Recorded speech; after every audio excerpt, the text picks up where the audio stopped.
Selamat sore semua, selamat sore Pak dosen. Perkenalkan, nama saya Damiria Marlina Lumban Gaul, NPM 20 11 01 43, kelas TIP 2003, dosen pengampu Iksan Perunduri, MSI.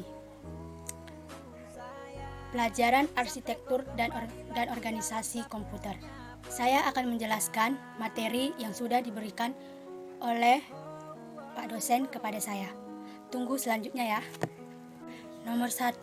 Jelaskan pengertian arsitektur komputer dan pembagian dari arsitektur komputer. Baiklah, saya akan menjelaskan pengertian arsitektur komputer.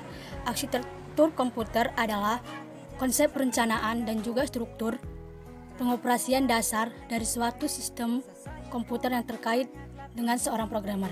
Adapun pembagian arsitektur yaitu 1. Unit kendali atau kontrol unit merupakan mengatur dan mengendalikan semua peralatan yang ada pada sistem komputer. 2. Unit aritmatika dan logika atau ALU melakukan semua perhitungan aritmatika atau matematika yang terjadi sesuai dengan instruksi program. Ketiga, memori. Memori adalah media penyimpanan data pada komputer. Jenis memori dibagi menjadi 2, yaitu RAM atau Random Access Memory atau ROM, Read Only Memory. 4. Output. Perangkat komputer yang digunakan untuk menampilkan atau menyampaikan informasi kepada penggunanya.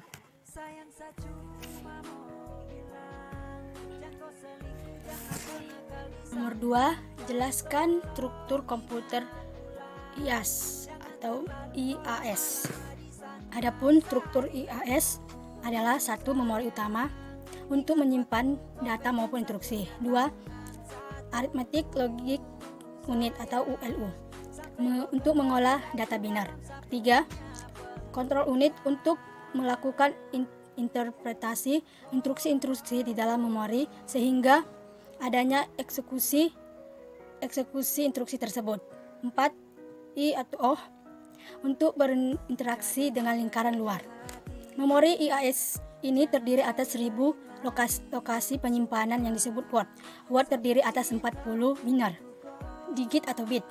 Data maupun instruksi disimpan di dalam memori ini sehingga data instruksi harus dikodekan di dalam bentuk binar. 3. Jelaskan struktur bus PDP-8. Pada tahun yang sama saat IBM mengeluarkan sistem per 360 DEC meluncurkan DEC PD8. Komputer ini memiliki keunggulan bentuknya yang kecil sehingga sangat fleksibel digunakan. PDP8 ini juga memiliki varian yang modelnya sama dengan IBM. Sistem per 360 untuk menyesuaikan kebutuhan pelanggannya. Dengan hadirnya PDP8 ini membawa DEC sebagai perusahaan menyuplai komputer mini terbesar membawa DEC sebagai pabrik komputer tersebut kedua setelah IBM. 4. Jelaskan tentang spesifikasi memori dan tentang pin sinyal kemasan memori. Spesifikasi memori. Tipe memori, cas memori, teknologinya semikonduktor RAM, ukurannya 128-512 KB, waktu aksesnya 10N. 2. Memori utama, teknologinya semikonduktor RAM, ukurannya 4-128 MB 50N, waktu akses 50N. 3. Disk magnetik, teknologinya hard disk, ukurannya GB 10M, 10 MB atau DAT. Yang keempat, disk optik, teknologinya CD-ROM, gigabit 300 MB 600 KB per bit. Ke 5. Pita magnetik, teknologinya type, ukurannya 100 MB, waktu aksesnya menit 10 MB per menit. Adapun pin sinyal kemasan memori: 1. Alamat word yang sedang diakses. 2. Data yang akan dibaca, terdiri dari 8 saluran atau D0 sampai D7. 3. Pin chip enable atau CE.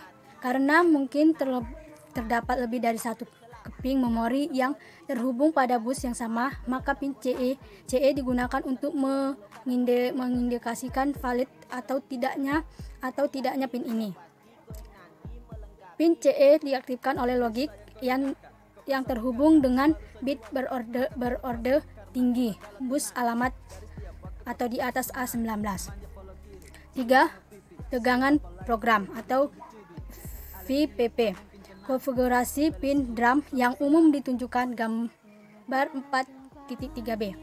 Untuk keping 16 Mbit yang diorganisasikan sebagai 4M x 4 terdapat sejumlah perbedaan dengan keping room karena adanya operasi tulis, maka pin-pin data merupakan input atau output yang dikendalikan oleh W write enable dan OE output enable. 5. Jelaskan tentang organisasi cache memory. Organisasi cache memory. Elemen rancangan cache memory, walaupun terdapat banyak implementasi cache, namun dari sisi organisasi maupun arsitekturnya tidak banyak macamnya.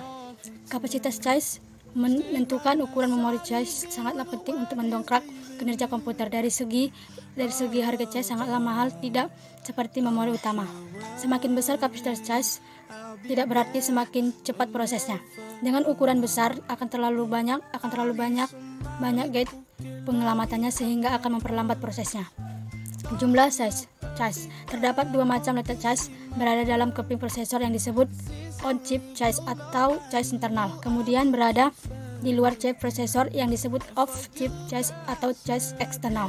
Cache internal diletakkan dalam prosesor sehingga tidak memerlukan bus eksternal. Akibatnya waktu aksesnya